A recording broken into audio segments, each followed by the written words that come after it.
back. It's another episode of Venture Maidens, episode 17. 17, that weird age between 16 and being a fucking adult. Yay, we're here. We've made it. Oh my gosh, and we're all back together. Oh, it's so good to see everyone, especially because some of us are literally together. Literally together. I know. Nassim and Sage are currently sitting in the same room playing, so that's super magical. And last episode, it was just a one-on-one with me and Sage. So welcome back, everybody. How we all doing? How we all doing tonight?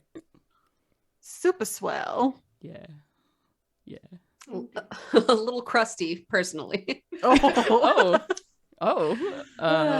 has been a long week, opening week, and coming here, I'm all out of my brain today. Okay. I stayed up until 6 a.m. this morning. Oh Lord. Well, you know what? That's not a real time. You know what? You can use it. Method act, because last time we were all together, we were going through some shit, and you were all very crusty and have the bad stink on you. So, yeah, it's good. Well, I'm methoding today. Yeah, yes. Methoding.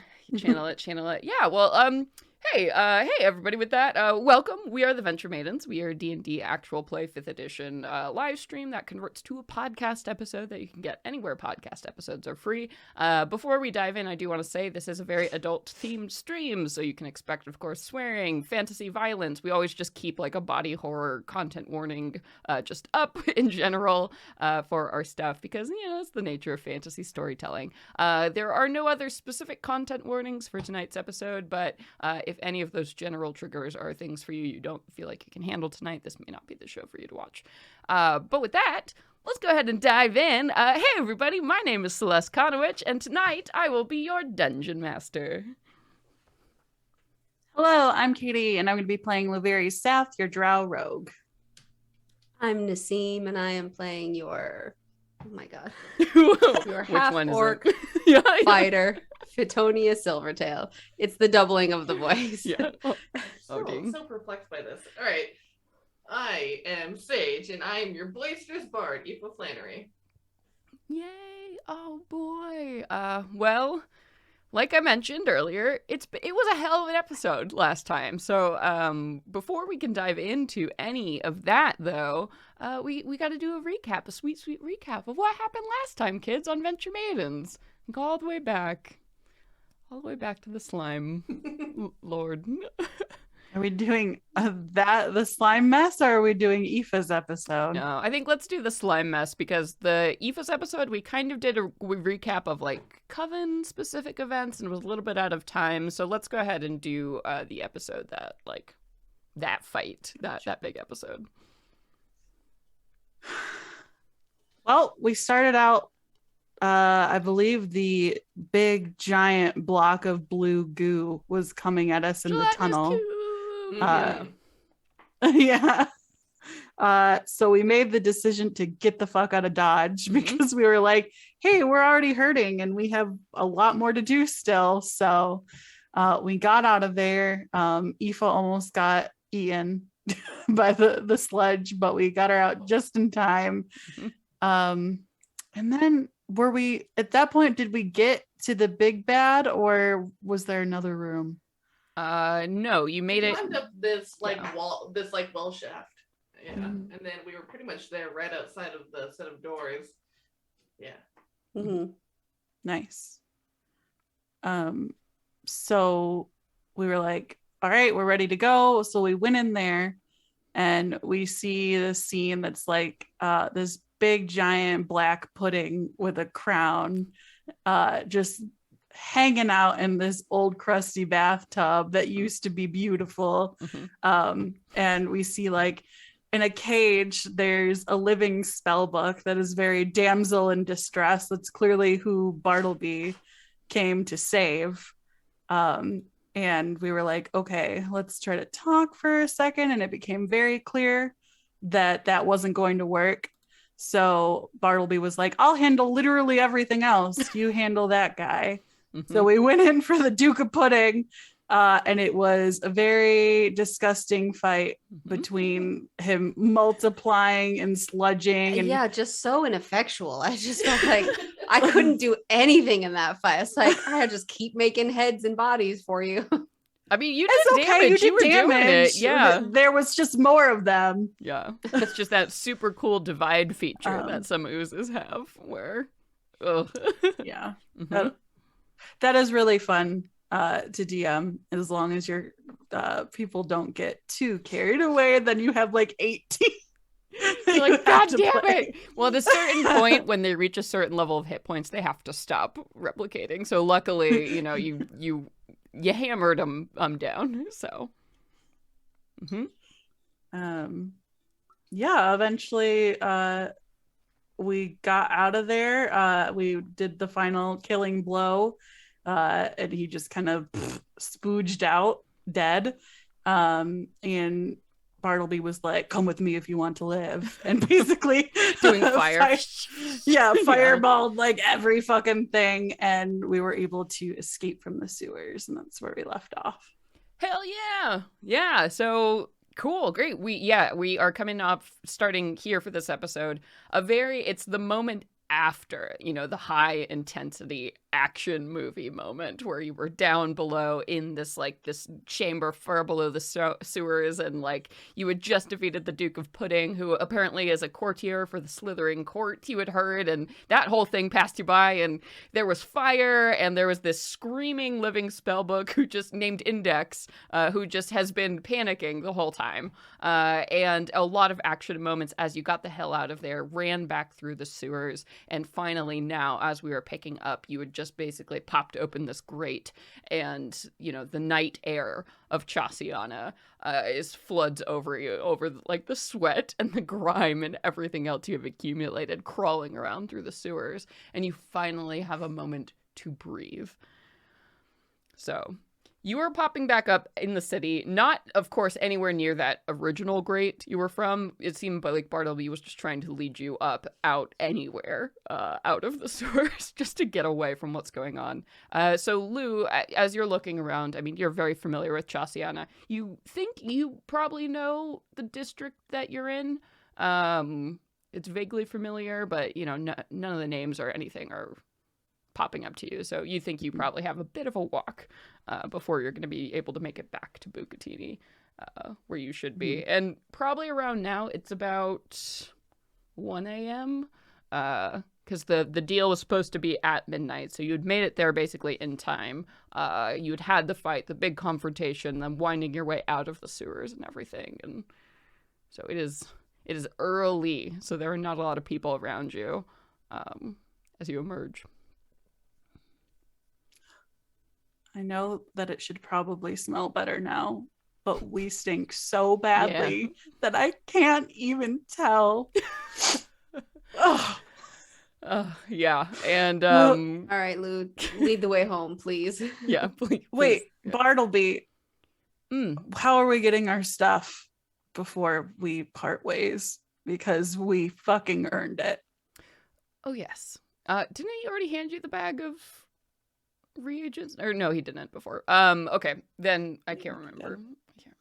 So he finishes, crawling out of the manhole cover. And the whole time, this spellbook has been, this woman made out of paper has been clinging to his back, is still held around his neck, kind of like a cape. She still is there, and she, he sets her down on the ground, and she makes no sound other than turning a page as she rests there. And he pats at his waistcoat and pulls out a red silk satchel and hands it to you, Lou. Keep the bag as a tip. Is it expensive? She just kind of goes to put it in her bag and opens it, and it's just filled with poop water, and she's like, thank you, I'll hold it.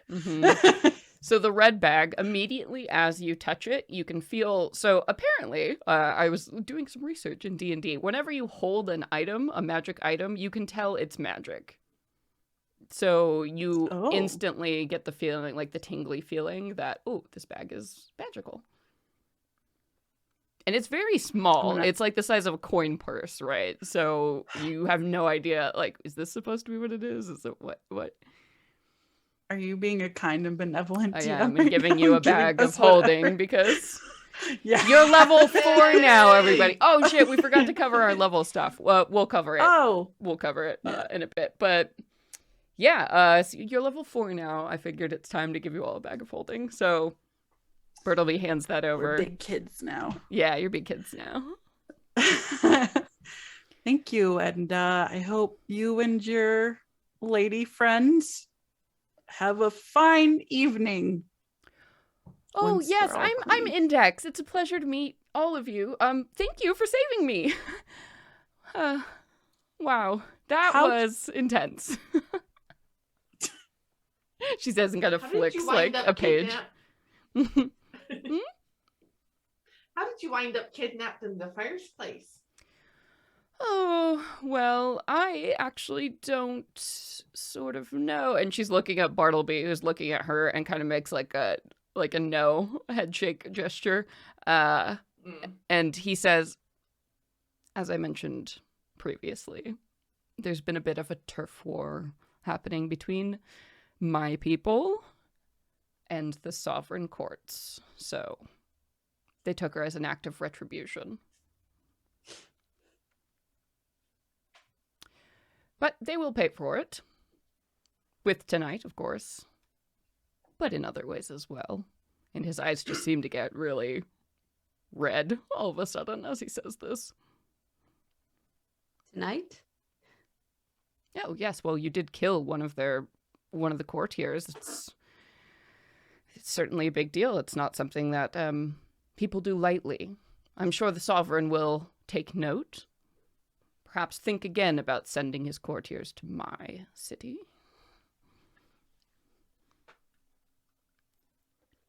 Yeah, Aoife just kind of like sucks on her bottom lip and just sort of nods slowly, thinking, after hearing this aloud, has definitely the look on her face of, oh boy, what did we get involved with? Yeah. What were those rules of Coven again? Well, we're not in Coven. You're not in Coven, Yeah. So... What happens out of Coven stays out of Coven. Mm-hmm. But yeah, apparently there's a sovereign who might be mad that you killed one of... They're basically like lieutenants are the courtiers. It's like a very small, hand-picked set of agents who control lots of other fae. So the Duke of Pudding was one such individual. But anyway... That's a problem for us tomorrow. That's tomorrow. But anyway, I do appreciate what you did here, and I'm pleasantly surprised with the results. Other than the unpleasant exit, it was quite a performance. So, if you're ever in the market for anything at all, you know where to find me. Like you, you're simple, straightforward, much easier to work with. That's what I'm saying. Fiends over fae any day.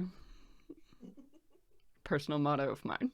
And he pulls out from another of these pouches, I guess you assume, this hat that he had on before, and he gives it kind of a noir, detective flip, and then puts it back on his head, and you see his features go, stony, chiseled jaw, Eldrin man, and he offers his arm to Index, and they stroll off into the night. Lou, do you know of a bathhouse nearby? Because, good Lord, do we reach to high heavens? Or at least a lake to jump in. I mean, there are plenty of canals around, but also they are city canals with a lot of trash and traffic, so probably not much better. Honestly, fountains guys, and stuff. The bathhouses are public, and I don't think they'd fucking let us in. No, I don't. We gotta go home. God, no. And just fill a tub and do our best.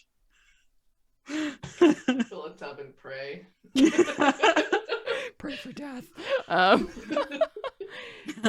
Sweet. So you want to walk of shame through the streets of Chauciana back to worse than any walk of shame I've ever done, to be honest with you. Yeah, you smell like crap, literally, as you're moving through the streets. Making your way back. And, Lou, you manage to see, intersection. You make your way to a canal and you can, intuit your way back to Bucatini. So the walk will take you all about, 20 minutes or so as you're moving through the city districts here.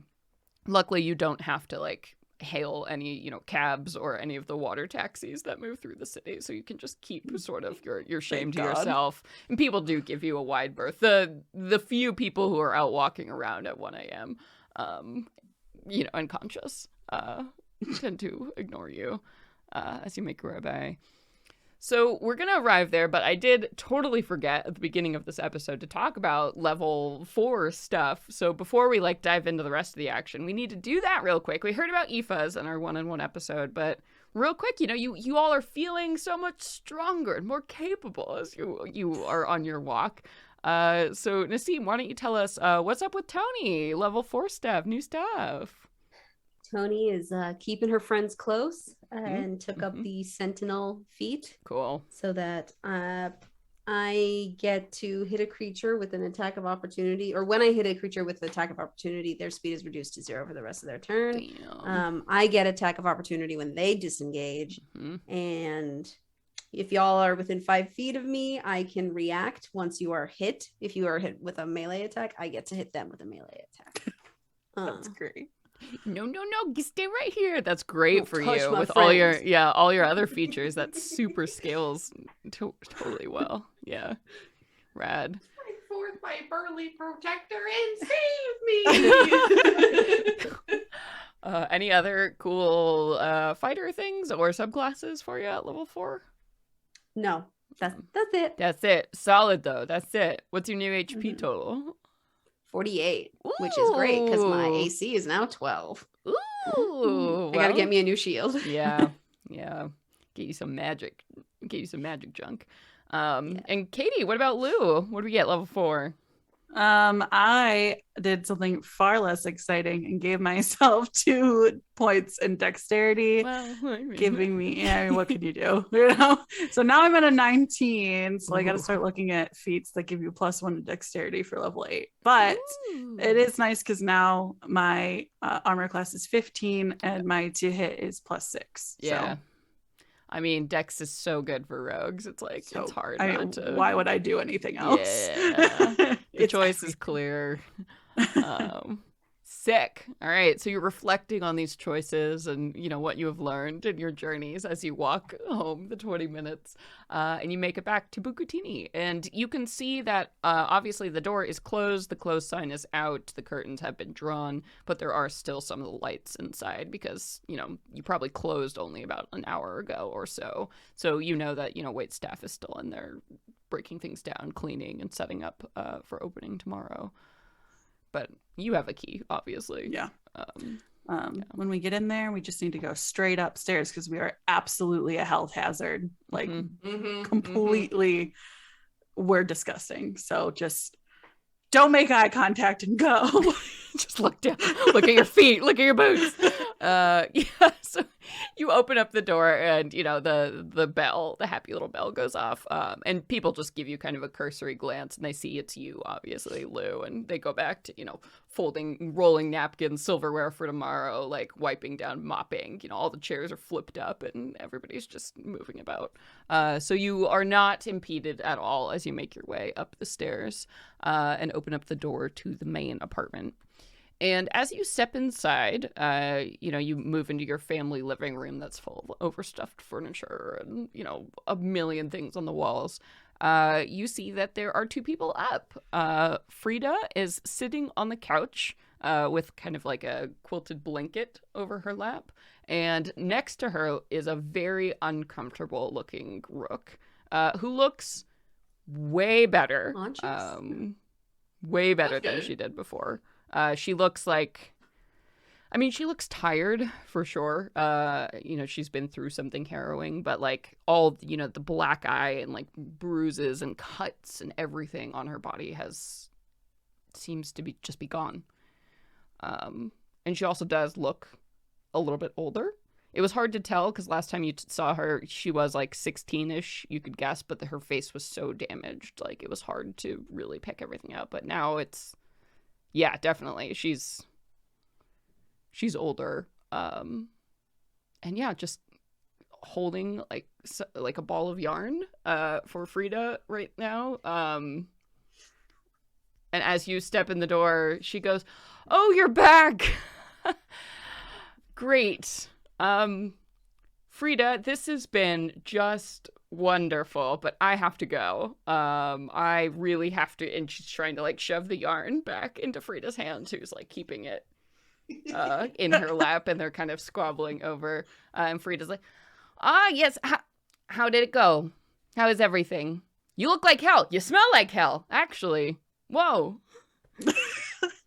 Yeah, I mean, we're alive, so that's always good, right? That went well. Yeah. Okay. Yeah. Good. No, we can finish this in a minute. You go. Thank you. Go down the hall. Bye, Ma. No, you keep holding that. Rook is stuck there. Goes to pouty face on the couch while she's still holding. Yeah. So I think we go. There's probably like one giant like tub room that they have, and since we do have some extra funds for a couple nice things, there's definitely like a spout that will give us indoor plumbing to like fill the tub. Nice. And I do so, and I put all of the expensive bath salts in there. Everything. We need it all. Everything we got. Yeah, Aoife will just start not being able to stand like another bloody second of being just crusty. We'll grab like mop buckets and we'll fill them up with some like hot soap and water, and so she can just start like scrubbing on the floor. Yeah. I think we need to call this episode Crusty. Ooh. Crust or no crust. Oh God. Yeah, Lou just immediately is like naked, like cannot get out of those clothes fast enough. She's just like, yeah, we'll never wear them again. And just like as soon as there's like 6 inches of water in this big giant wooden basin, she's just like in there as far down as she can to cover whatever she can. Yeah, for sure. Yeah, I think the sombrero has lived its life. That's why I warned you. I warned you about the hat. You didn't listen. You're like, it'll be cute. I was like, I know. It'll die. It'll die. Okay. Yeah, you can absolutely huck that into like the garbage pile. Anything else you are saying or doing, or just like you just like want to get clean as soon as possible? That's it. Yeah. That's the goal. That's probably numero uno. After that, then we can have a conversation. Yeah, a little bit of self-care. I could not imagine speaking about anything in this state. I can't even believe we said hello to my mom. Yeah. Yeah, I really wish she hadn't been awake, but of course she's awake. You've actually never seen her sleep, Lou, so... She's got too many things to worry about, too many babies. Yeah, you have no idea what that is, but she's never slept a day in her life. So, so you can all get clean and you start feeling, humanoid again.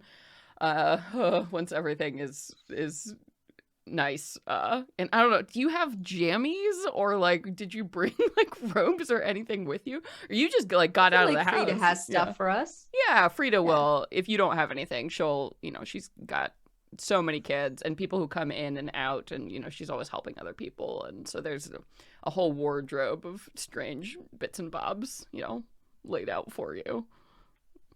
I'm wearing one of Lou's like old childhood crop top tees, and it's like a fitted baby tee on Tony. Muscles, my giant shoulders. Amazing. That's hot. What's the logo? What's the little like teen logo? Oh, it's probably just got like a fairy on it or something like that. It's totally like a merch shirt from a theater show. Yeah. Look like Chauciana players. Waitress. Yeah. Amazing. I love it. Great. So yeah, you all get suited up and stuff. And what do you all want to do? Apparently Frida and Rook are sitting in the living room still, but I mean, you can just go to sleep. You can do whatever the hell you want. It's, 2 a.m. now, so. I think for Rook's mental health, we should immediately give her a lowdown before, rescue her and give her the lowdown of everything that's happened. Yeah, and you come back in the room and Rook looks at you, with the captured, like, help me eyes, and says, Frida, again, this has been so great, but I really, they're my my team, and I gotta just check. So I'm gonna, and Frida's just like smiling into the yarn, like, all right, just promise me you won't run off in the night. Let's at least have breakfast together before we all part ways, okay? Loopy. Promise. I promise. Oh man, I can't wait to taste whatever your mama's got cooking. Me either. If it's anything like her daughter. Oh, she reaches out and just grabs your cheek again. And she's like, you. Love her. You. Love this. All right, well, good night, everybody. I guess I'll go to bed, and I'll see you in the morning, bright and early. Really early. Mm-hmm. Ethan's already groaning, like, why? No. Restaurant life, really early. She pats you sympathetically on the shoulder before disappearing into one of the hallways. Lou silently thanks the world in general for making her an elf and only needing 4 hours of sleep. Yeah, you don't know how the rest of your siblings do it. But yeah, Rook will turn towards you all wild-eyed, like, okay, I caught some of what you were doing, but something with a demon and you're not dead, so that's great. Okay, good start. We got the ingredients in order to do the bonding ritual with the house, and we also got 200 gold, so bonus. Great. Great. Surprisingly, great. Okay. Great. Yep. We may have pissed off some people in the Shadow Court in the process. The Slithering Court? Slithering Court in the process of getting this stuff, but... Wait, I don't think you mentioned there were Fae involved? There were Fae involved in this? Seems like there's always Fae involved. Okay, so this is a wild story. So... we go down to where Lou's sister is a performer and a club called Soul, and it's run by this really nice gentleman who is apparently a fiend named Mr. B. And Mr. B knows all about the house, knew everything about the ritual, and was the one who ended up paying us the required ingredients, and knows quite a bit about you. It appears he's a knowledge demon. Oh, okay. All right. Well, that makes sense. You had me really freaked out there for a second. I'm sorry. You know this guy? Your sister works for this guy? Apparently, it's new. I don't know. So, she sings at his club. Okay. And where do the Fae come in? So apparently, the Slithering Court and Mr. B got into some kind of tiff, and they took his living spell book. And so we, as payment for getting the ingredients that we needed, agreed to escort him onto the to this meeting, which was with the Duke of Pudding, and we killed him. And she purses her lips Yeah, and she kind of stares at you for a minute and sort of mimics your expression, and then goes, "So you killed a courtier of the Slithering Court? Was that really? And you didn't die? Aren't you proud? And what is the Slithering Court doing in some mortal city?" I don't know if proud is the right word. It shocked is true, and I guess sort of honestly, at least. Maybe I get. I really can't believe you're alive right now in front of me.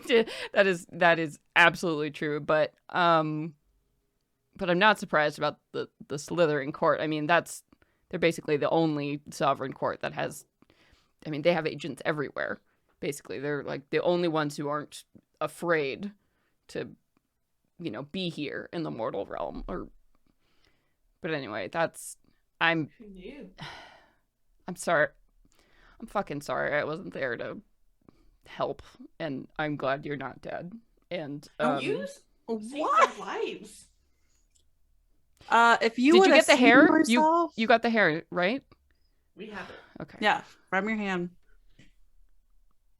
Yeah. Yeah, and thanks also for that. I know you could have just left me, and you probably should have, but you didn't, and that's very nice of you. Thank you. She kind of whispers.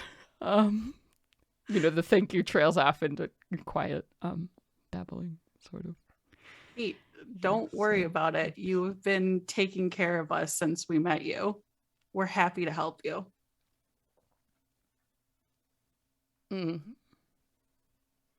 I know I haven't always been the easiest to deal with, so I appreciate that.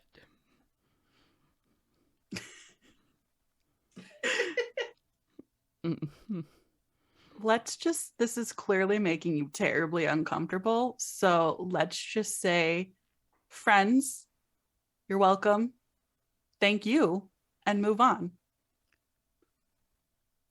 Okay. That sounds good. I don't have a lot of experience doing that, but that sounds great. Okay. Speaking on friendly terms, now that you're better, though, I do think that we have a few questions for you. Yeah, that seems fair. Okay. Yeah, I'll just, and are you, like, in the living room right now, or are you, like... I mean, if she's more comfortable, we can go to Lou's room. If she doesn't want to be, like, out in a common area. Yeah, she would have followed you wherever you all eventually led her, so... We're all on a giant king-size bed. Mm-hmm. Yeah, and she'll... cross-legged. She'll look around the room then and, like, find a chair. And she's been standing. She doesn't know what to do with herself or her body as she's been saying any of these words. So she will, like, find a chair, kind of scoot over to you all sitting on the bed, and sits down in it and looks sternly, like, ready.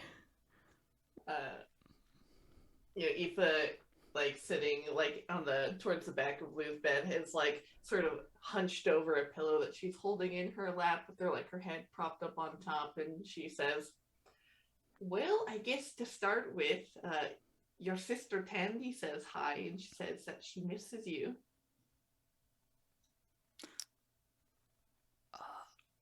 What? Yeah, there's a big shock around the whole room, and Rook says... How did that come up? Does Tandy know? Did you tell Tandy about me?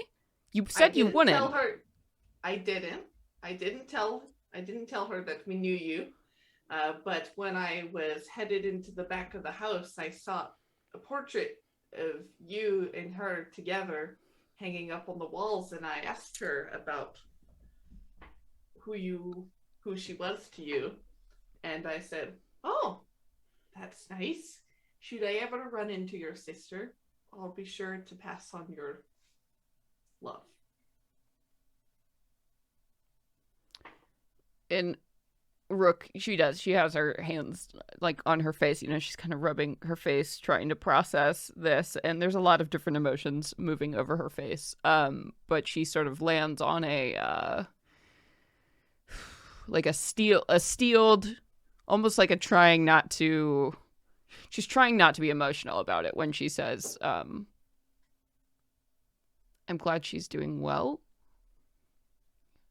but if you don't mind, I would very much like to not let Tandy know what has happened to me and where I am. I think she's safer if she doesn't know.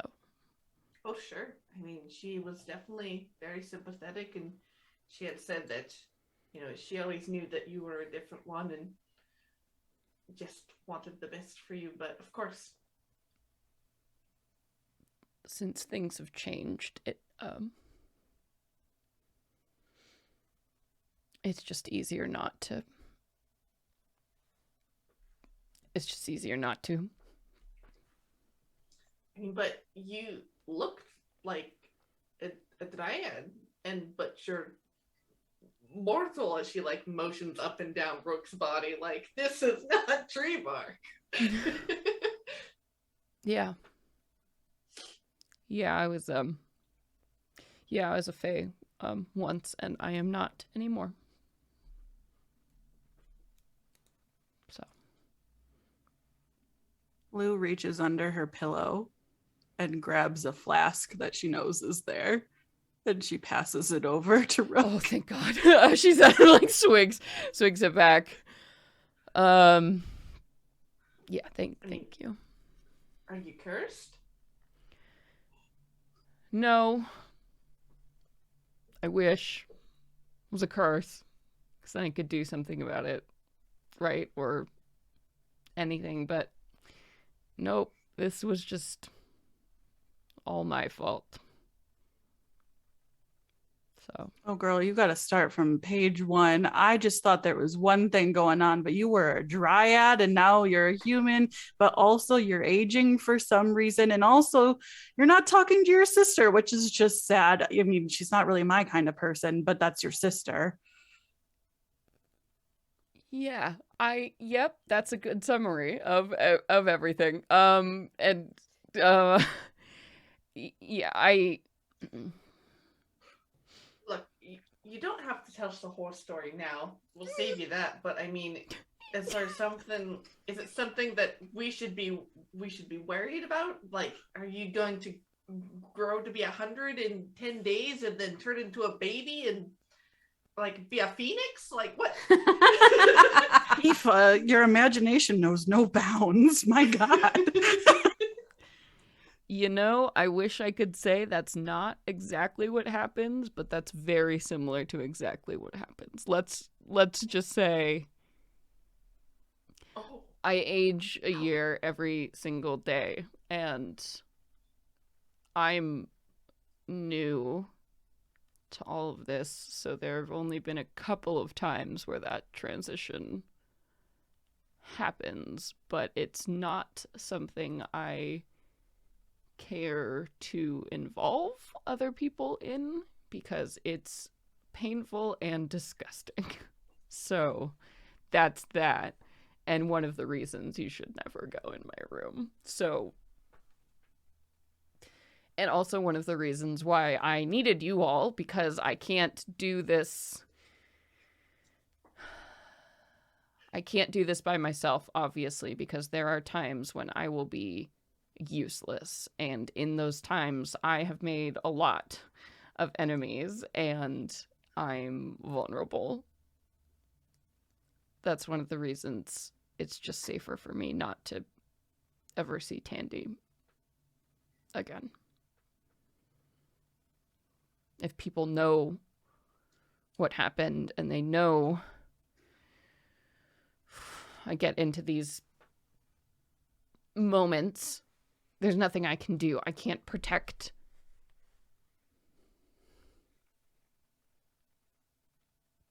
And again, like I said, it's all my fault. I brought this on myself. Okay. I wanted to be mortal. And that's what the Weird Sisters gave me. Mortality. Lifetimes and lifetimes and lifetimes of it.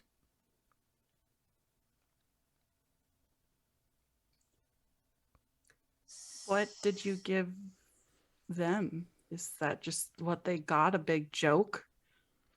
Ruining your life with it? Or did they get something out of it other than that? I paid my price. This was just a fun side bonus.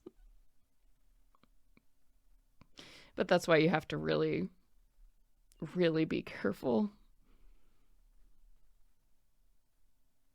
around them, around the Fae. So, like, all of them. What's the oldest you've gotten to? Is it always the same year? Or I've only been through it twice now. One time it was 98. Another it was 104. So I don't know. What are you eating? 104 in this day and age? I don't know. What's your workout routine? I don't really know how it Just works. preserving yourself on mead. That's also part of why this is so fucking hard. And like, I've never been human before, right? And it's ridiculous. And hormones and feelings and your whole body is just taken over all the time and you're always hungry or tired or you have to poop, and like, why is it like this? she's freaking out and tears are streaming down her face, and she's not like crying, she's just like emoting all over the place.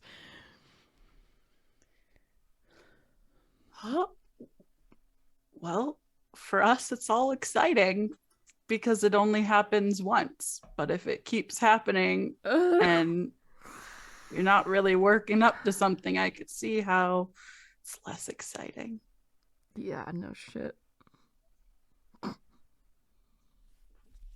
Well, we got your back at least.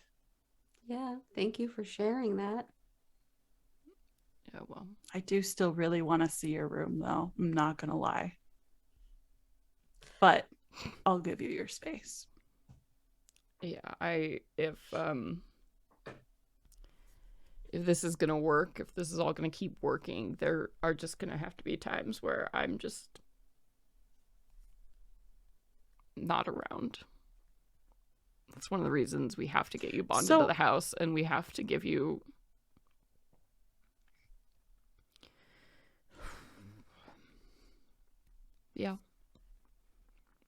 Logistically, when you're a baby,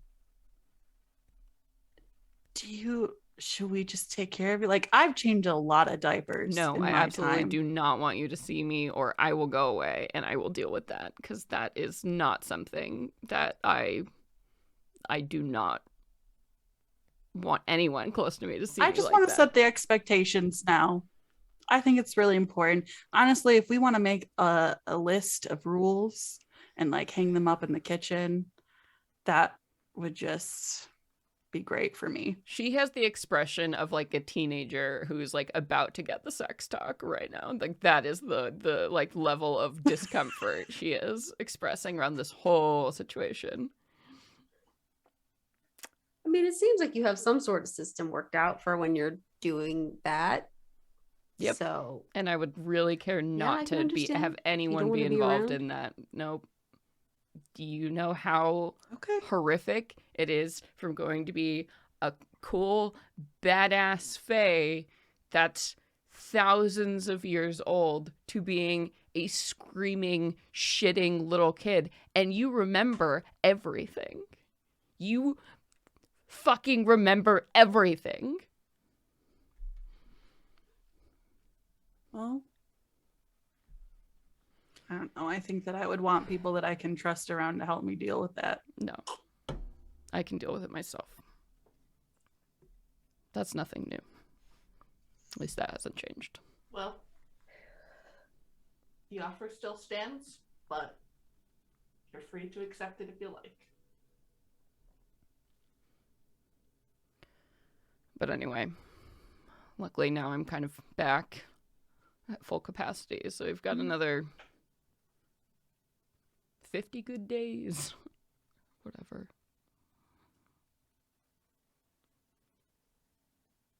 Well, we should do something fun before they run out. Mm-hmm. I mean, I know that you've probably done much more than us. You're like super old. Like, I'm old. Not for an elf, but in general. But damn. Yeah. Being immortal and then not being immortal is weird. But so if you've only gone through this a couple times, then it's only been like under a year. Yep. So, I mean, I'm not saying like get your hopes up or anything, but I don't know anything about this or magic in general. But who knows? Maybe we'll be able to figure something out in the long term. Get you back to how you were. Yeah. Maybe. Yeah, I'm sure there's still a lot to process about this. So maybe now we should show you what we got from Bartleby. You can tell us what this ritual involves. Yeah, that'd be, she kind of smiles at you gratefully, Tony. That would be great. Yeah, what'd you get? And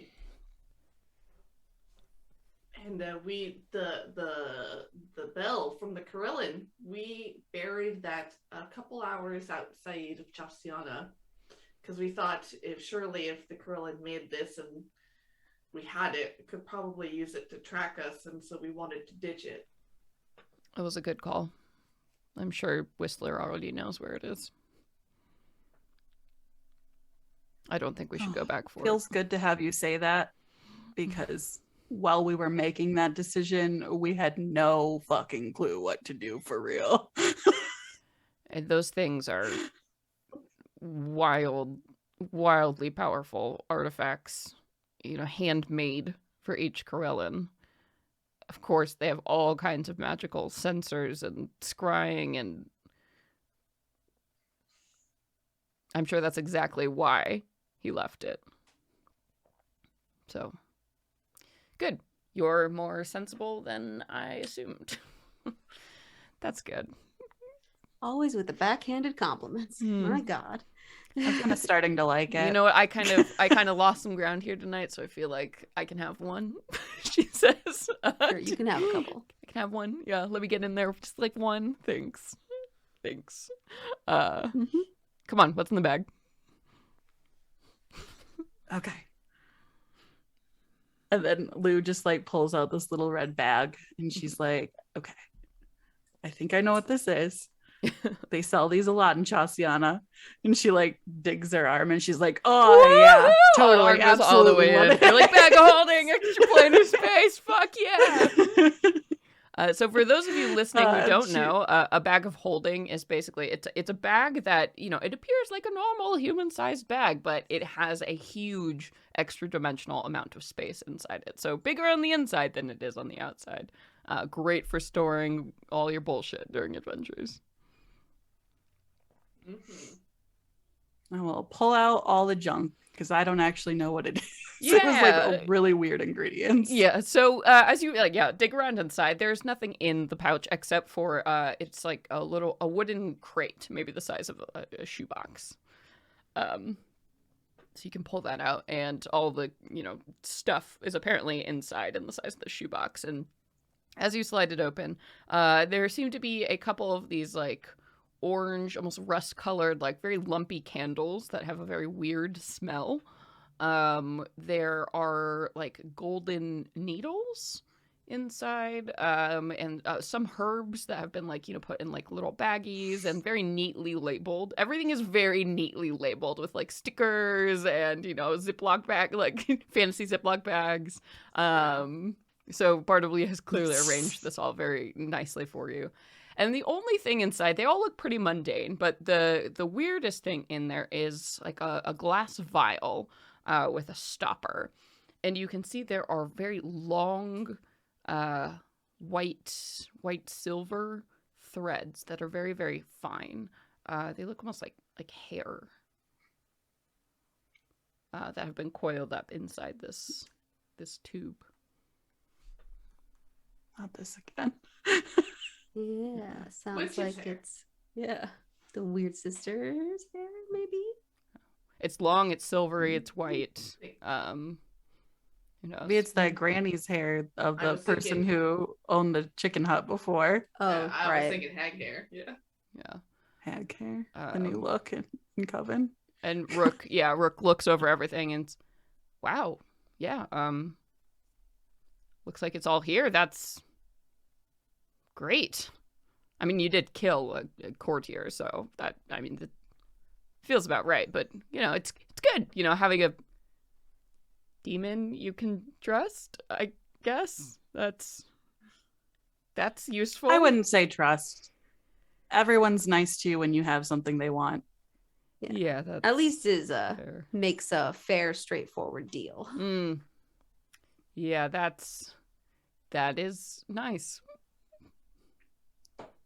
Yeah. Whose hair is that? I actually don't. I just have the spell, right? I got it in a book when I got the house, sort of like a user manual thing. So I'm actually not.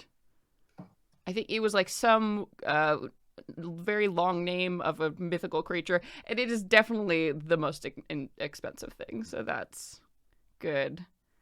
Actually, yeah, you're like a wizard, kind of, right? And she points at you, Aoife. So you can probably do the ritual, right? Shrugs. Yeah, I've never actually done it. Sure, yeah. So... How are you bonded to the house, then? Well, the hag... You have to do this? She bonded me to the house when I got the house, so... It has to be the owner, transferring. So... And I was never much of a... I don't know, a nerd, so I don't really know... You could like crosses her arms and looks really offended at being called a nerd. The books and the. And she just like, and she gestures with her hand like annoyed. It's like, pass me everything. I'll read the instructions. I mean, they're hidden in the house, not so as like, smart as I am, okay. Yeah, don't worry about it. But it's good that we have that. So when we go back, we should absolutely do that before we go wherever we need to go next. Probably back to Coven, right? Unless, I guess we actually have to get a bounty. Yeah. I mean, we got some money, but that doesn't also do us much good when we're in Coven. So. Right.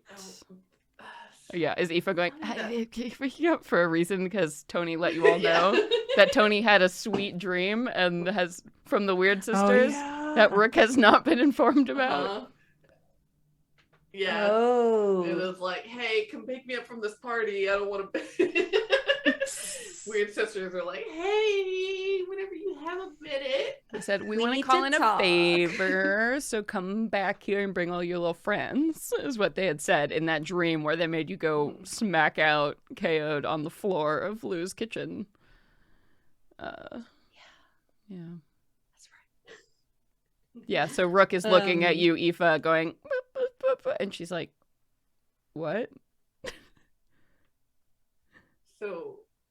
Yeah, I was kind of knocked out for a second and contacted by the Weird Sisters asking me to return a favor along with all of you.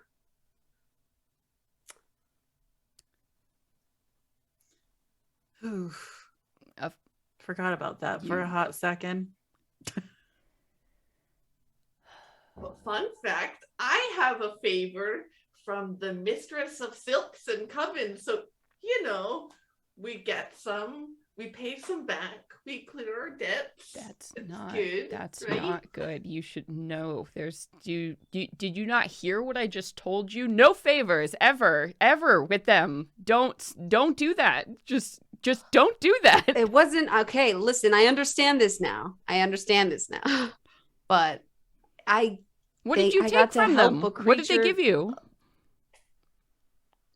They gave me, first of all, knowledge of illegal animal racing ring in the the catacombs of some city, and also run by the Slytherin court, and they were torturing their animals.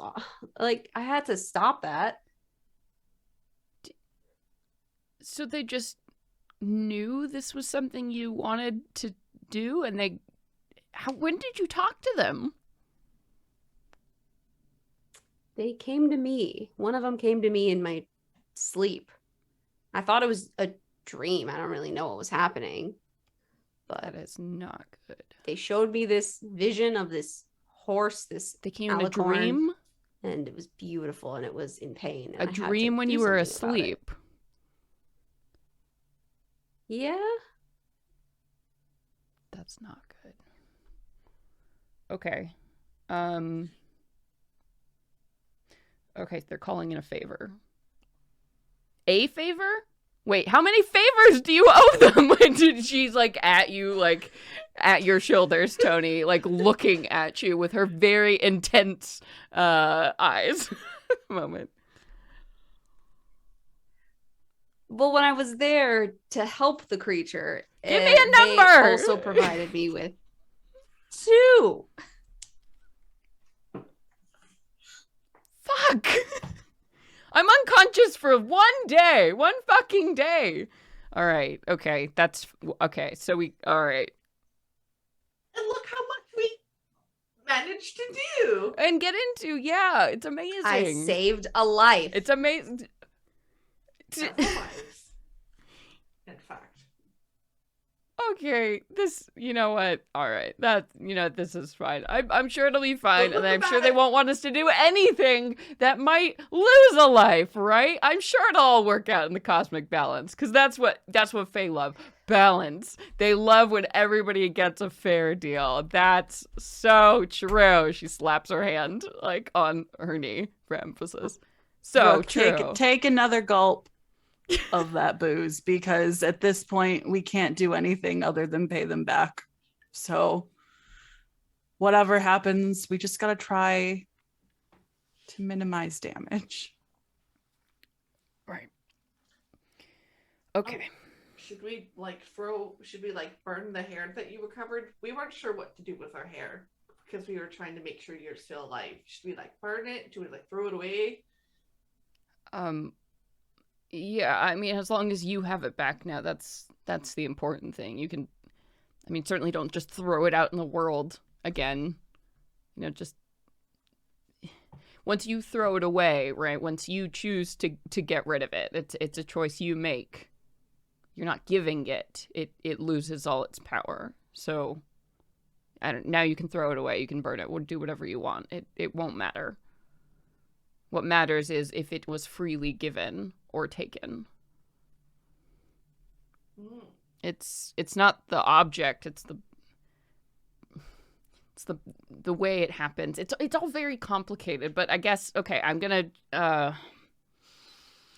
I'm going to try to do better because we can't have this happening. She points at you, Tony. Like that's so bad. I hear you.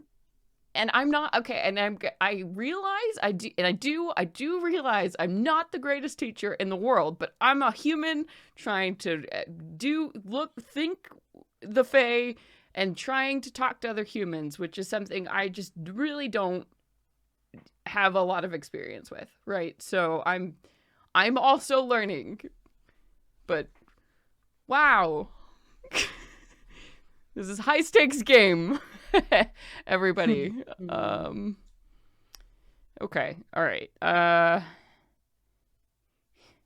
So tomorrow we'll wake up and I guess we'll do breakfast with that woman who lives here who You can call her mom.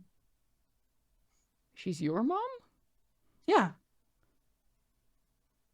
Okay. The family resemblance is the kindness in our eyes. Hey, you've got weird shit going on in your life. You have no.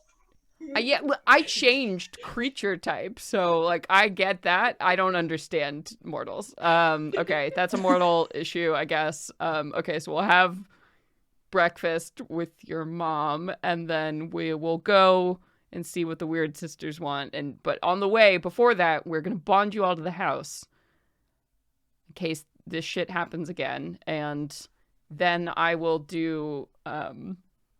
I will answer questions, and we will. There are books probably in the house that will help you learn things, so you don't die. Brilliant. Gordon will be so displeased. Yes, well, Gordon can suck it, so that's been true. I'm trying to warm up to him personally. He's a little bit psycho, but there's something about him. I'm really worried about your dating life. I don't like that. Yeah, I don't like that you feel that way. Okay, that's fine. I guess you can talk to him. He's gonna like you even less now after the bonding thing, so because I'll have to do what you say. So just be prepared for that weird little presence, all the time. You're like, that means look, we get to command the house, right? Yes. But yeah, she looks at you like joyride.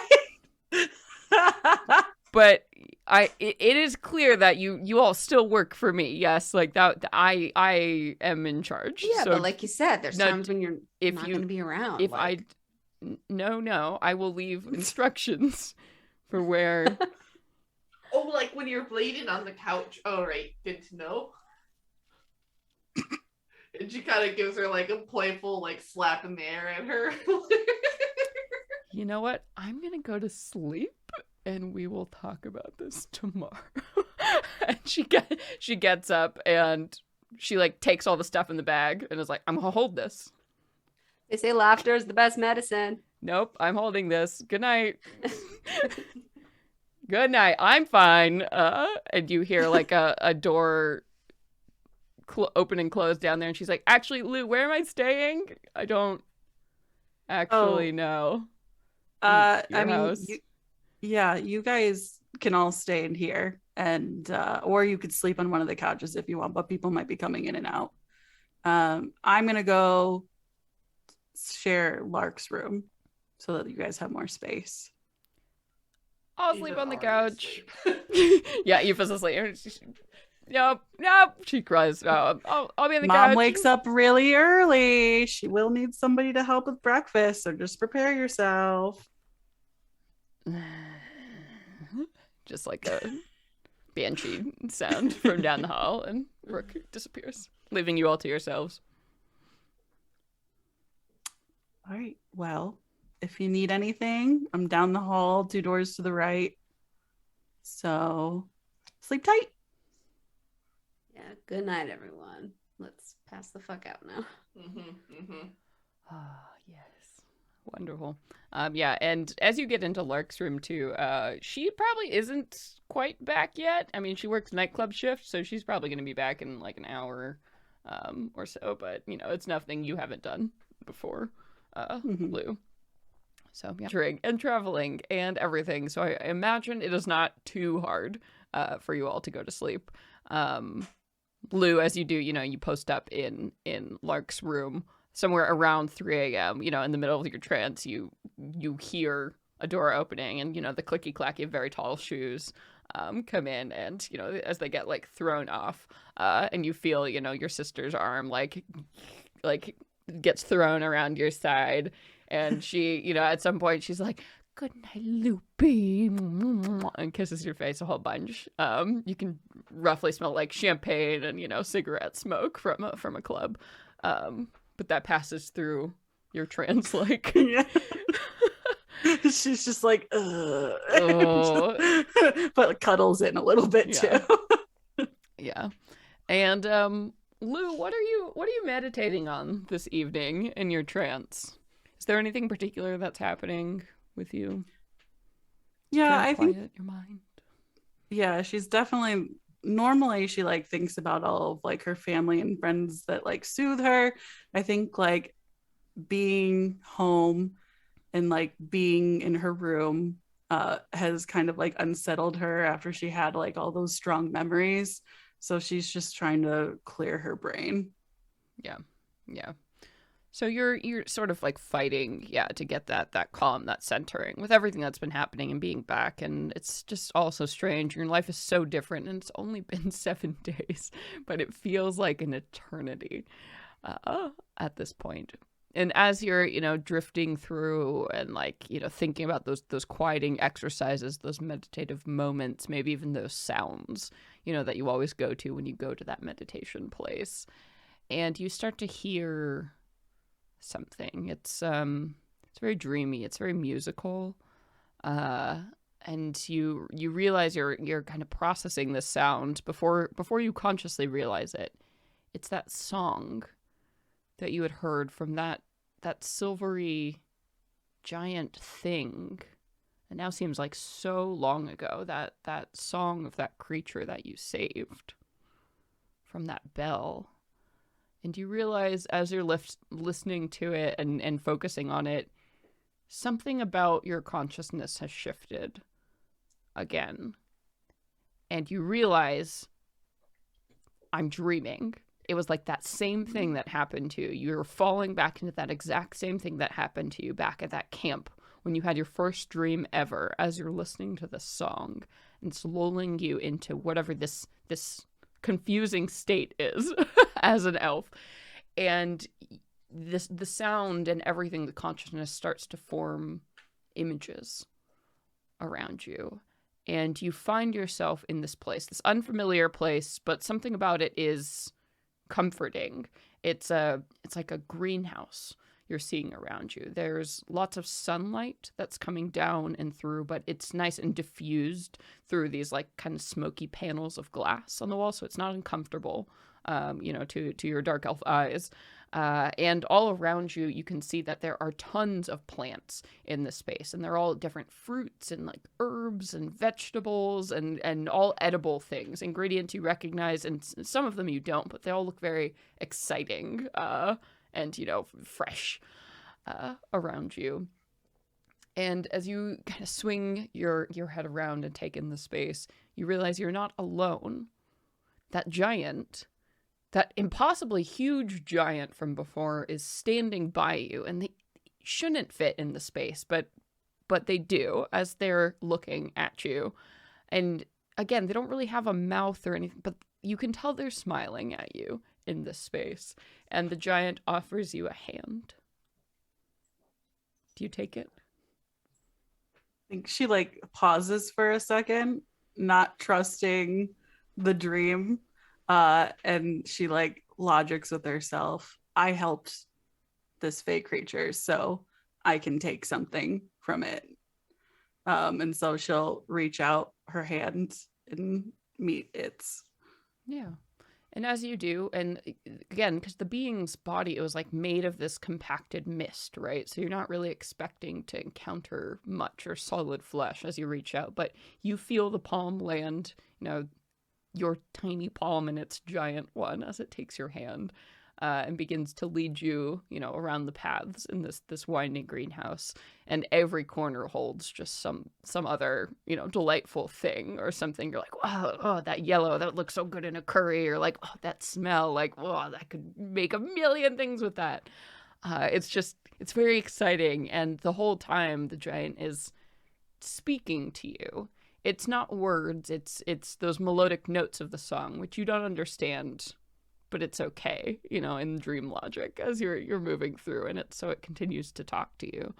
And it winds around until you come to the center of this greenhouse, where there is this tree that is just sprouting out from the ground, and it's huge and beautiful, the most green and like vibrant leaves you've ever seen. And there are like hundreds of different multicolored fruits hanging from its branches. And the giant takes its hand out of yours and offers its hands like to lift you up, to give you a boost so you can reach some of the fruit up above. Yeah, she'll like brace herself with her arms and like hike herself up. Yeah. Into its hands. Yeah, and you do, and you're standing on mist, right? It's like standing on clouds. And there's that moment in the dream where you're like, whoa, and you realize, how weird this is and how delightful.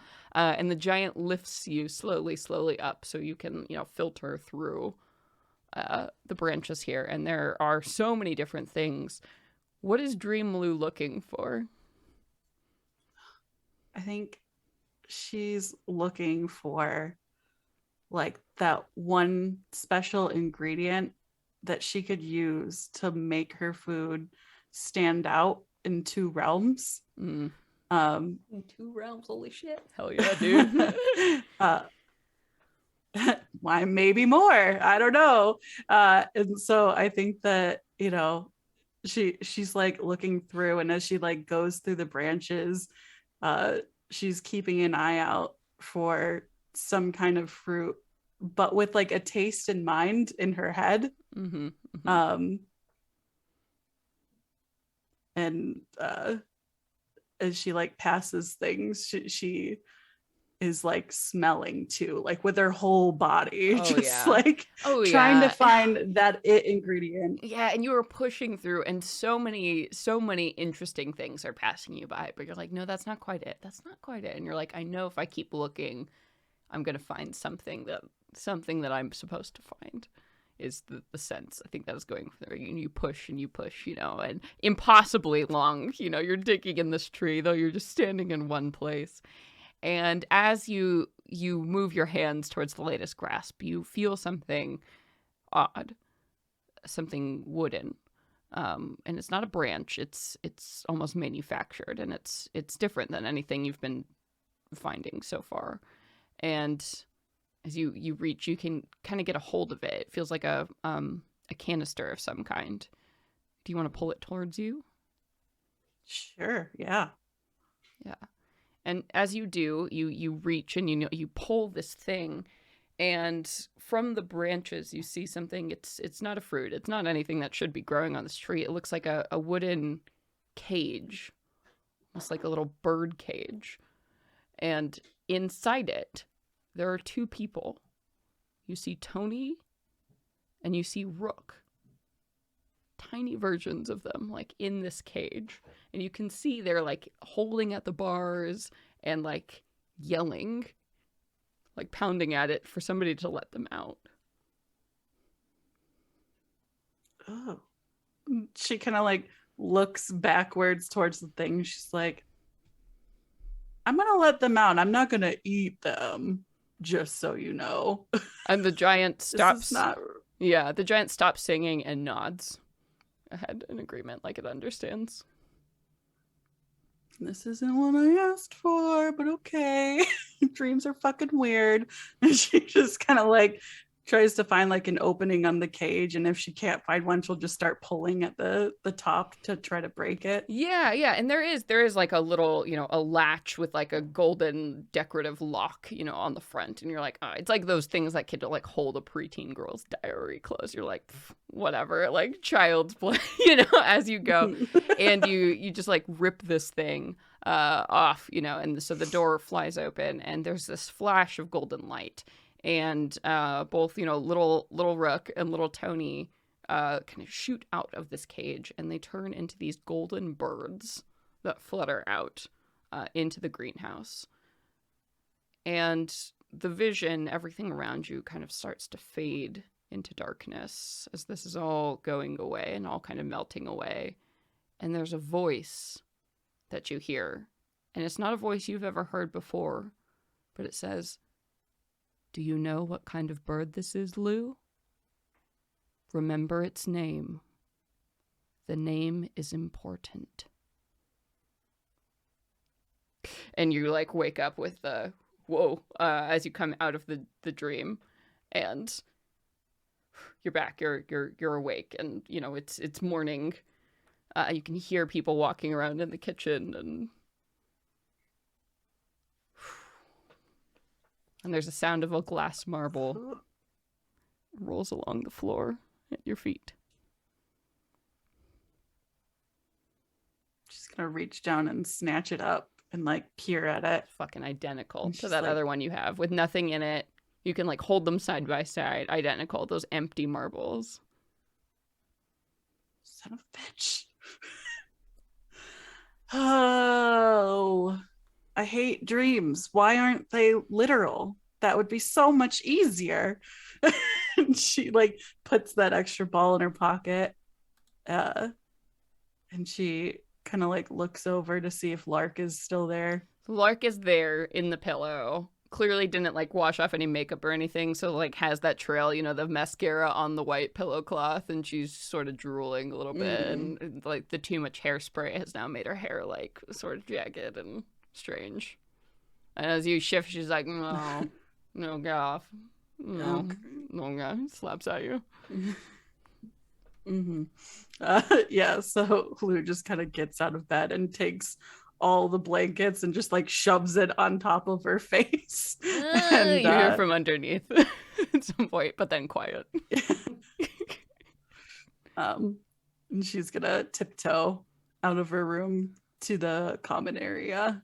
Kind of like gonna ease her way over to any kind of like book situation. I'm sure we have like a reading nook or something. Oh yeah. And just be kind of like looking for nature books, because she's like, we're gonna make this make sense, because dreams are stupid. Yeah, what the fuck was that? Yeah. And it's so unlike your trance stuff where it's like it's always you, it's always in control, and you're like, what the hell? Yeah. Ugh, yeah. I love being in control. Yeah. This is terrible. And this is awful. Why people do this every night? This is horrible. Yeah, so you can start looking and you're like trying to find anything you have on birds, and you're like, oh no, it's just you're trying your best. And then we come over to so Tony and Aoife. What are you all doing? It sounds like people are starting to clatter around down below. And you hear, the creak of a door from further down, so maybe Lou's up or someone else. This is morning now? Mm-hmm.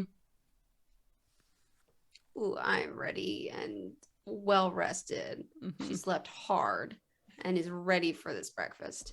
Hell yeah. Hell yeah. Anything for you, Aoife? How are you feeling? Oh, she feels like ass. she does her typical thing where she just waits to be in bed until the absolute last possible moment. Hell yeah. And so it happens, when finally there's like a sound of, a wooden spoon on a pipe down below that Lou, you would recognize as like a get the hell up breakfast time. The echoing that just comes right up through the floorboards into the common area. It's a very clear sign that your mom is ready for you to be here. You haven't seen Rook either, okay. So you assume that maybe she got pulled into exactly what you thought she would. Good. Yeah. Lou is gonna like really quickly, not finding anything, just kind of like write down what happened in her dream and kind of make a little sketch of the gold bird and just put it in her nightgown pockets, because you gotta have pockets. Yeah. Yeah, for sure. So we all rendezvous. We all head downstairs for breakfast. Mm-hmm. Hell yeah, yeah. And I'm already there. Yeah, I'm already. It's there. It's in my mouth. It's gone. A short stack in. Yeah. So yeah, you walk downstairs and there are a couple staff members who are already there. The business, it's open so long and you have so many friends and you're involved in so many other things. There are always people around. So you head downstairs already, and like one of the largest tables, in the front room has been covered with a nice tablecloth, and plates are being set out. And sort of like up on the counter, buffet style, there's like, team meal that they have set up that, restaurants will do early in the morning, and just all kinds of delicious, eggs and toast and fruits and everything you could want. Tea and coffee and pastries are laid out. And there's a very, very sleepy Rook who is holding a thing of coffee and pouring it for people like a robot as, she's staring off, blinking. She's that soulless McDonald's employee. Yeah, like, you want more? Okay. She's refilling. She's wearing the little half apron that Frida's clearly put her in because she thought it was cute. And you walk downstairs, she's like, coffee. Holding it out. You need some too. Here, I'll take a shift. You go sit down. Okay. Maybe me first. Me first. Okay. She like coffee in my head. Yeah, waves it. You have to chase the coffee a little bit, but you get it like in the mug. Yeah. And she's like, okay, yeah, I'll have something else. I'll sit down. Nice. Should I put it directly in your mouth, or do you want a cup? Oh no, I got it. Oh right. Cup. Yep. Good. And she gets it eventually and sits down. Yeah, and so Frida, comes out and like dumps, a big slather of gravy on somebody's plate, and she's like, "Oh, yeah, my little babies! Oh, you were so cute sleeping. I let you sleep for an extra 30 minutes. Not that Rook though. She's spicy. I like her." And she like elbows you really hard in the ribs. Lou. So she gives you like eyebrows. Like her. No. No? Yeah, really? She's a good She's friend. Such a little spitfire. Well, okay. She's such a little. Okay. Yeah, no, not for me. But thank you, Mom. Okay. Oh no, I'm just looking. Have out you for eaten? What about that Tony though? What about that? Yeah, you have to pick.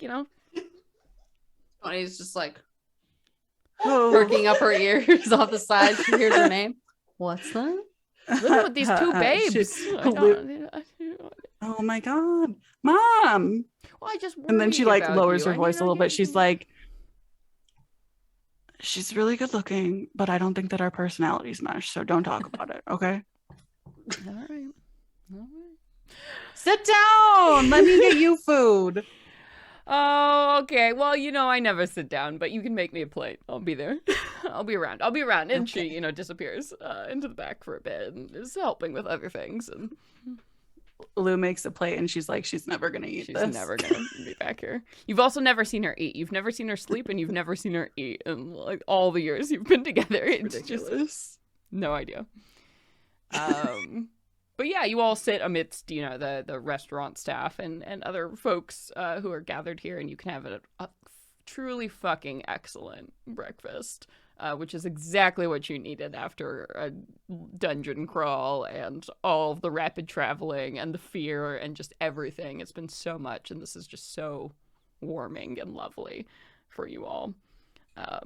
And Frida will eventually at some point pull up a stool. The plate that you made her is cold and whatever. And she, kind of pecks at it as she's talking to you.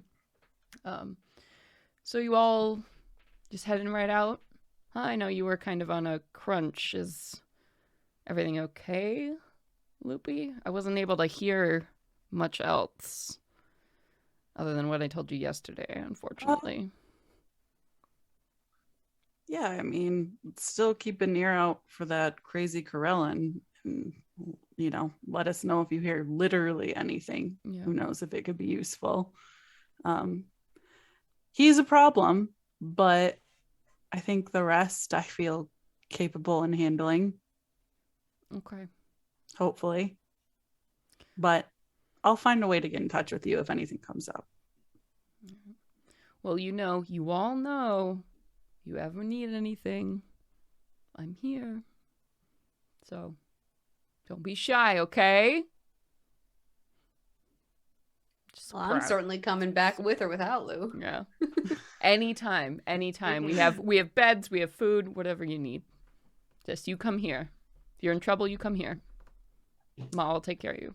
I give her a big bear hug and I lift her off the ground a little bit. She goes, "Oh, thank you for everything, Frida. So good to meet you. Thank you for opening up your home to us." Oh, anytime. I love it. Now that all my kids are going out into the world and just, gets a little lonely here sometimes. So, do you ever want to come back? But not that I'm not saying you were the one who told me to leave. I know. I'm so proud of you. She says, like, smooths your collar. It's a double-edged sword. But no, you're doing good things, even if I don't understand exactly what you're doing with the Fae or any of that. But me either. Follow your heart, Loopy. Nudge Tony and be like, Yeah, that usually ends up well. But yeah, let's finish up breakfast, and I need to grab. I'm really sorry, I lost some of the knives you gave me, so I'm gonna have to take some from the kitchen. Chef needs their tools. She looks at you, and there's like a flash of steel in her eyes, and she goes, "Which ones?" You're not taking my good set. Are you gonna take my good set, child? No, I I swear. would never. Or... I am too afraid to damage or lose them, to be honest with you. You love me, but you would kill me. Yeah. Just not the ones with the white stickers, you know, my policy. Oh, I know the ones. I know the ones. Nobody touches those. All right. Okay, then anything else you want? You two, you can ask for some of my knives? She says and looks at you. No. I would never deign. I would never deign to ask. Good. But all right. Frida, Yes, darling. Of course. I am in the market for a new shield. And we did find a very well-stocked armory. Oh, okay. They were kind of they were a bit above my budget, but I stay close to the people around me. I intend to defend your daughter, my friends, and if there's anything you can do to help me out with that, or even just let me know if there's a sale happening over here. Just a shield? I mean, any special thing? You just want a shield. Well, some armor. Yours has been fucked. I mean, a whole-on upgrade is always a good idea, but I don't want to ask for too much. I just want to be able to protect everyone. Okay, well, I mean, yeah, I'll put out some feelers, and I'm sure I can find you something at a very reasonable rate, and I mean my rates, not street rates. So, you looking for something? Because I got just normal shields, but I'm assuming you want something magic if you're defending my daughter's honor and all that, She looks at you again. Well, Lou, magic is like... sure. Thank you for your hospitality. We will take the generic shit for now. Sorry, Mom. But yeah, I guess we got a lot of stuff to sort out, so I guess we're gonna be together for a while. So any better equipment that you hear word of would probably be useful. But don't, if there's something bigger, don't use, your friends for that. Bigger than my daughter's life? There are bigger things. You're a good kid. And she pats your hand and says, yeah, we'll get you just a shield, Tony, just something to hold you over. But next time you stop by, I'll have something good for you, okay? Or maybe I'll send it through that mailing service. You've been getting my letters, right? It's very odd, it's I send them off and you give me those weird symbols you told me, and you've been getting those, right?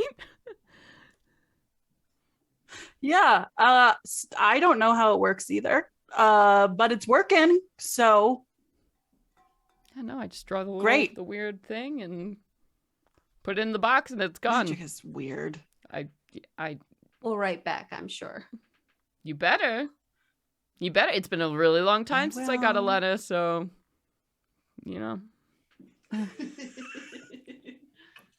I'll make sure to use one of those extra 4 hours I get to write you something nice. Wonderful. All right. Okay.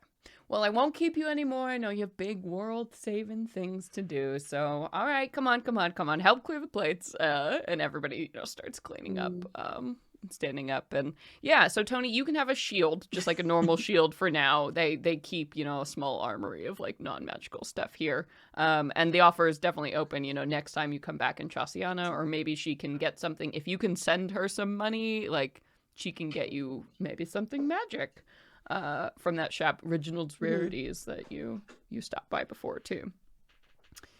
Hell yeah. Okay. Anything else y'all want to do before you load back into the chicken hut? No, just give my mom a big sloppy cheek kiss. She gives you so many kisses. A and big she hug. hangs on to you, and she's just like, oh. You know, it's the thing where she's maybe like, I'll just take you with me, Mom. Yeah. You weigh nothing. Oh, you just try. Oh no, but you know, I got the restaurant and Oberyn's coming back and he's gonna be so upset that he missed you and he's gonna be all butthurt about that. Then I'll have to comfort him. Then, you know. And I'm sure another kid will be back. I'm sure Charlie's not gonna last much longer out there without you, Adam. He's getting bored. No. He's getting so bored. I'm sure he'll be back here soon. So he needs his mother. He was Boy excited needs his about mother. a rabbit the other day. Yeah, that's that's our boy. That's our boy. He'll be back soon. Sweet, simple child. Yeah. Well, I'll tell Lark, see you you. know, you say bye. Lazy bones. Yeah. Can't move that one. She was really great. Yeah. Oh, I good. don't suggest anybody go to that club, but Oh, it was a really good show. okay. Well, it's one of those clubs. That's fine. Well, but anyway, right. you're also beautiful. And she's like out in the Mwah, mwah, street. mwah. She's been following you for like 10 feet, you know, out of the restaurant, like this whole time talking to you. And she's like, little kisses. The in church street. goodbye. Yeah. Just leave. When are you leaving? Okay, there we go. 15 feet away. And she, you know, eventually walks back into the restaurant. I wasn't wearing shoes. Just waving the whole time. Yeah. And you head off into Jasiana. So, you return back to the chicken hut, parked in the middle of the field. This outside fucking Jasiana. ritual. Yeah. Cool. So, so you make your way back out there. It's a short walk again, you know, heading back in was about 15-20 minutes or so outside of the city. And you wind your way back. Another gorgeous day in Chasiana. And as you are making your way back, it occurs to you like, oh boy, you're going to be leaving the mortal realm again with its nice, predictable, beautiful weather and things that make sense. And heading back into the wilds, the realm of the Fae, where all that is waiting for you. And I think as, you know, Rook pulls out the little jar of gray, chunky paste, you know, hands it around to all of you so you can see the fucking house again because it's been 24 hours. It really hits you what you're moving back into as you rub this shit all over your eyes. And the house comes into view. I told myself never again. Yeah. No more shit. Well, Yeah, at least can we do it's this ritual? actually the last time. No more of that. Yay. And you can drive Yay. when I give you permission to. So that'll be good. Is there a learner's Yes, permit master. on this thing? You know what? Yeah, sure. She said, "Yep, it that's how it works. It will not work unless I say so. So it's just better if you pretend that's true." As you are like hopping up to the house, and you know you get inside, and everything looks exactly as you left it. You know the kitschy little like cabin vibe as you step inside, and I don't suppose that the Weird Sisters gave you any kind of way to get back to them, right? We're just supposed to go there. They didn't give you a fairy ring or anything. I don't recall any method of getting back to them. It didn't specify. They just want us to walk. That's super nice of them. Okay. All right. Well, Anytime I've talked to any of them, I was either asleep or knocked out. So yeah. Okay. Maybe should we bond before we worry about that? That seems like we need to get that done as soon as possible, sort of thing. Yeah. Okay. Great. All right. Yeah. Let's do that, and then we'll worry about that next episode. Tomorrow. Okay. Yeah. So she walks around the living room. She's like, right, and she seems to be looking at like walls and under furniture. Like she's very actively looking for something. And then she steps a foot down on one like floorboard in a corner of the room, and there's like a squeaking sound, and she's like, okay, yeah. And she reaches down and pulls up the board and pulls out like a dusty shoebox She kind of blows off and, get some of the, like, the ash and floor dirt off of, and she puts it in the center here, and opens it up, and then there's like a rolled scroll inside that she immediately hands to you, Aoife. Mm-hmm. Yeah, and Aoife will take it and start studying it, and will motion with the hand towards Rook. All right, give me the ingredients.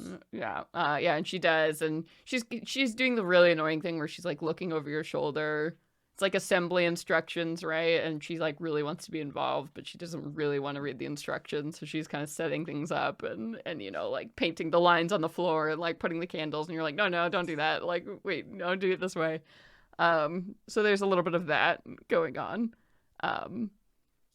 But yeah, you can get it set up eventually, and you see that most of the stuff, these ingredients are, like the incense you need to burn, and like here's the chalk lines you have to put on the floor, and the last thing and the weirdest thing that comes out of this box is it looks like an ivory hoop that's maybe just like a foot long. Or whatever, and it's got like canvas that's stretched taut in between it with these little screws that kind of hold it in place. And Rook sits in the middle of the circle here, and she reaches for that vial with the hairs in it and the golden needle, and she starts kind of trying to thread them in the middle. And she's like, okay, let me know when you're ready to start. Yeah, and then Aoife will use her declarative voice, and will start ordering everyone around to do things and what to say at the right time. yeah, and you have like this whole thing you need to read, like during the ritual, and it takes a whole 10 minutes. It's a proper ass ritual, and you all have to sit in the right spots, and it's all very uncomfortable. And so, are you ready to begin? Mm-hmm. Okay. So, yes. According to Aoife's instructions, you light the appropriate candles at the appropriate moments, and this incense starts to move through the house, and it's all very like autumnal, sharp smells that start to drift through this place. And as you're going, and Aoife reaches a point, 2 or 3 lines in, where you see the candles and the fireplace all visibly like go to a deep, dark dim, almost like the flames are being suppressed as Aoife continues to read this chant that is going on here. And as you all sit in the little circles that have been like sketched out around you on the floor, they start to glow with kind of this ambient orange light. And the smells and the light, and it's all getting very heady and very strange.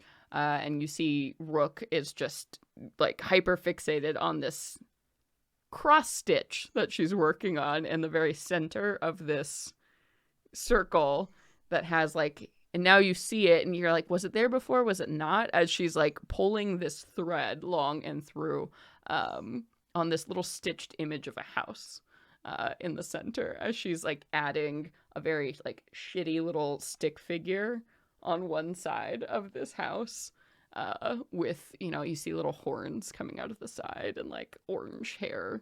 It's like very vaguely Aoife. And she's pulling the line through, and she stretches the thread really long. And Aoife, this is the point where you reach over and you're supposed to prick your finger with a knife onto the thread to drop some blood on there. Yeah, knife ready. Pink.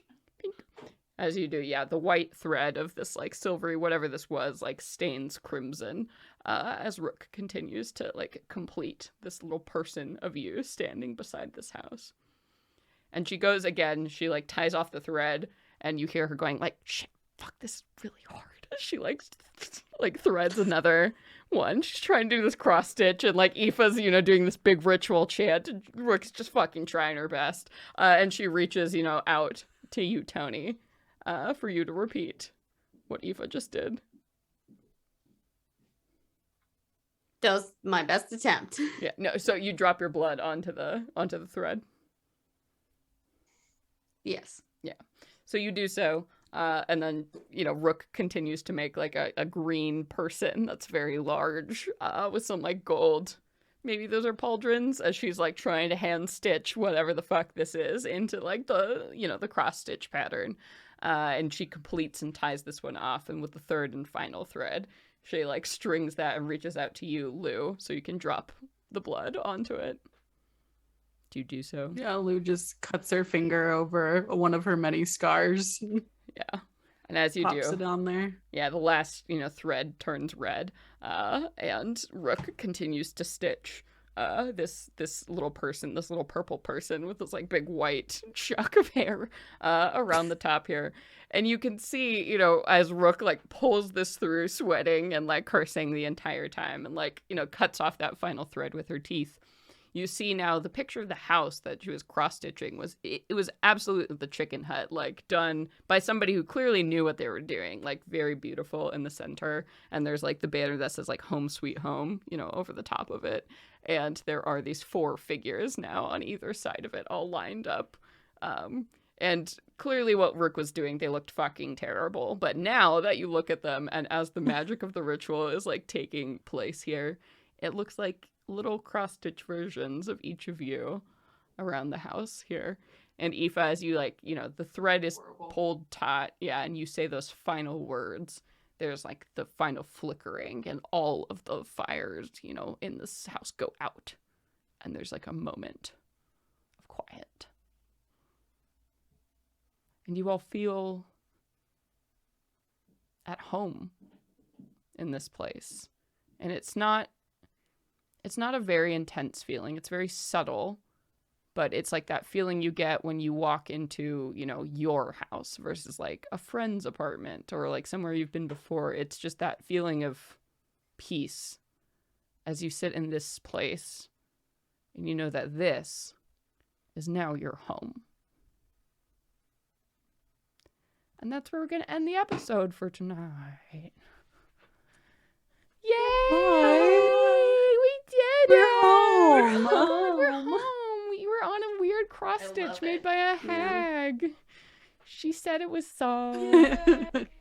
Yay! Oh, well, congratulations, everybody. You made it through another episode. This was a nice one with answers and stuff before we get into more horrible things and go see Weird Sisters and go back into the Feywild and stuff. So. Precisely. Yeah, a nice chatty episode. Yeah. No rolls were made. No, we got to do it every once in a while. Venture. We had all our rolls. We had a dungeon crawl. We had a big fight. It was good. We earned it.